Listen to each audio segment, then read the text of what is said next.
Thank you, Mr. Chairman. Sylvester Bryant Byrd died on the morning of August 9th. He was 83.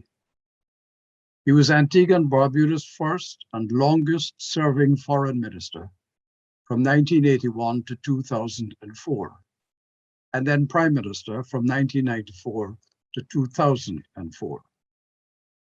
He will be interred tomorrow in Antigua after a state funeral at which the nation of Antigua and Barbuda will honor a very special son.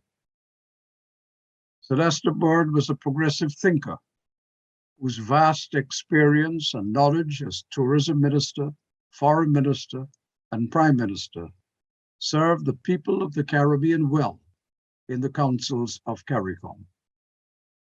Beyond any doubt, Lester Byrd is the architect of modern Antigua, responsible for successfully transitioning the country's economy from dependence on a defunct sugar industry into one of the leading tourism centers in the world.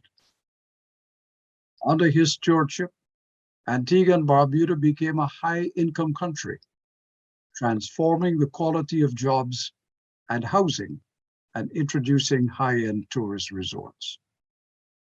When he lost the general elections in 2004, Antigua and Barbuda had the lowest rate of unemployment in the Caribbean at just 5%. Many people had the luxury of 2 jobs. A very keen sportsman, he played golf in his later years, but his passion was cricket. He was a superb pace bowler with a strategic knowledge of the game.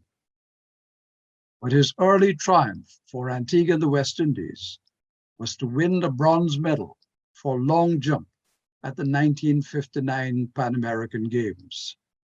At those games, incidentally, the United States copped most of the medals, but the West Indies was second in the medal table, ahead of Canada, Argentina, Brazil, and much larger countries than those of the Caribbean. In the end, it was those same legs that brought him that Caribbean glory that failed him. Afflicted by diabetes in his later years, one of his feet had to be amputated. For this once great athlete, who as a Caribbean leader had stood up in leading councils of the world, speaking out for his country's and the region's interests, the effect was devastating. Now, Lester Byrd was a committed regionalist. He inspired the establishment of the Organization of Eastern Caribbean States, the OECS, a grouping of the smaller English-speaking countries of the Caribbean. He served twice as the organization's chairman. The first time, he was not yet a prime minister, but such was the confidence that leaders of the Eastern Caribbean reposed in him. He strongly influenced the decision to turn the Eastern Caribbean Currency Authority into a central bank that serves its member states so well today. He was convinced that the structures of unity and functional cooperation should be maintained in the OECS because the small size of the countries required unity for strength in regional and international bargaining. In the wider Caribbean, he was literally and figuratively a giant. It was under his leadership as the chairman of CARICOM that with Jamaica's P.J. Patterson and Barbados's Owen Arthur, the regional negotiating machinery was established for collective bargaining on external trade matters in 1997. When political differences threatened the cohesion of CARICOM, his was a healing hand and a soothing voice, as he was after the US-led intervention in Grenada in 1983, constitutional differences in St. Kitts Nevis, an electoral conflict in Guyana, and a political crisis in St. Vincent and the Grenadines in 2001. Lester Bird did not pay lip service to the concept of Caribbean integration. He demonstrated his commitment by deeds. At the height of Antigua and Barbuda's economic success, his government opened Antigua's borders to receive migrants from other Caribbean countries at times of crisis, including people from Dominica, Guyana, Jamaica, St. Vincent and the Grenadines, and the Dominican Republic. Celeste was also a firm believer in multilateralism, and especially in the United Nations organization. Making his country's first statement at the United Nations 11 days after Antigua and Barbuda's independence, he said this: "If there were no United Nations organization, there would not be dialogue, but dictation, not discussion, but direction, not negotiation, but instruction. Such a situation," he said, "would bring the world to grave conflict. Or if rationality is sacrificed for autocracy, reason will be replaced by resistance."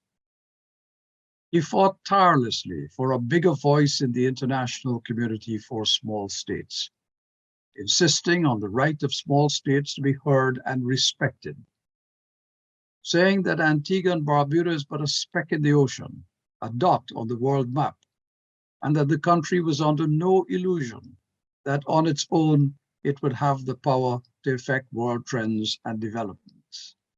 But he declared, "We will not sit on the sidelines of international debate.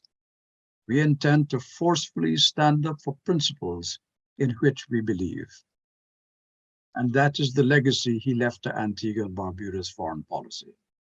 The obligation always not to silently acquiesce, but to stand up for principles, for justice, and for right. That is why ours was one of the first voices raised to warn about the dangers of climate change and the threats that greenhouse gas emissions pose to the very existence of states. That is why our voice continues to be strong and loud today.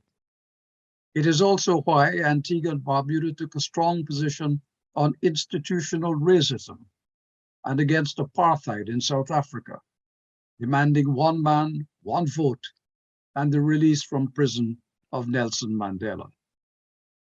From the time of our independence, Antigua and Barbuda demonstrated its resolve to contribute to ending racist rule in South Africa by providing freedom fighters of the then banned African National Congress with Antiguan passports so that they could escape tyranny and travel. When he was free at last, Nelson Mandela publicly acknowledged Antigua and Barbuda's rule. On December 3rd, 1981, just 1 month after its independence, Antigua and Barbuda joined this Organization of American States, and Celeste delivered the nation's first statement to this body. He remarked on the colonial history that had divided Latin America and the Caribbean, but he emphasized the similarities of common heritage, aspirations, and problems, and urged that we reject the historic legacy of division by joining together to create understanding and establish brotherhood. At that time, both Belize and Guyana were denied membership of this organization because of claims to their territory by 2 existing member states.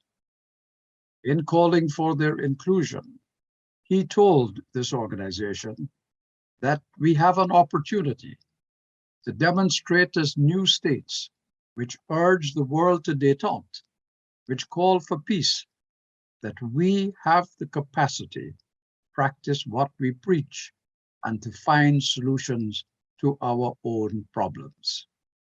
And he rebuffed those who argued that it is in the nature of man to be aggressive and acquisitive by invoking the words of Simon Bolivar, who said, "If nature is against us, we shall fight nature and make it obey.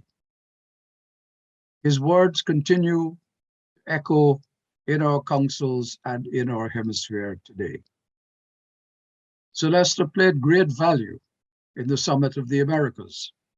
He worked with leaders of the United States, Canada, and others to help forge a hemisphere built on cooperation and collaboration, one that upheld the sanctity of national independence, but recognized the value of hemispheric interdependence. But he was disappointed that while the summits promised much, their promise was not fulfilled, as the siren calls of nationalism, of protectionism, and of unilateralism proved too great for many to resist. In this connection, as long ago as the early 1990s, he argued against the exclusion of small states in the Caribbean and Central America from access to concessionary financing from international financial institutions.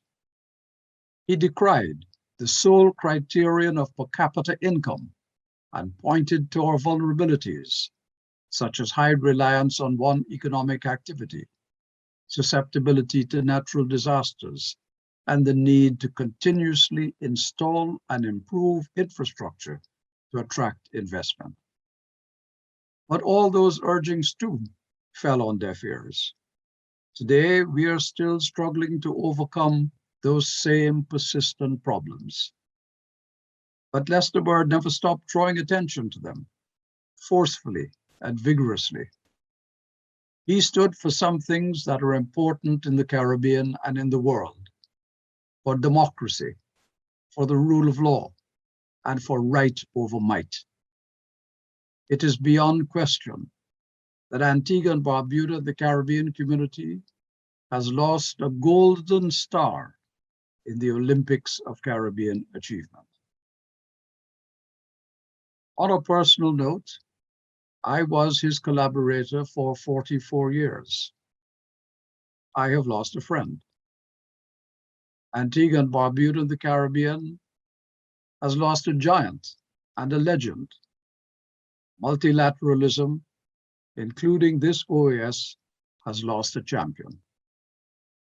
His name will be carved on a tombstone, but his legacy is etched in the hearts and minds of generations of Caribbean people, in his advocacy of our interests and his commitment to our upliftment.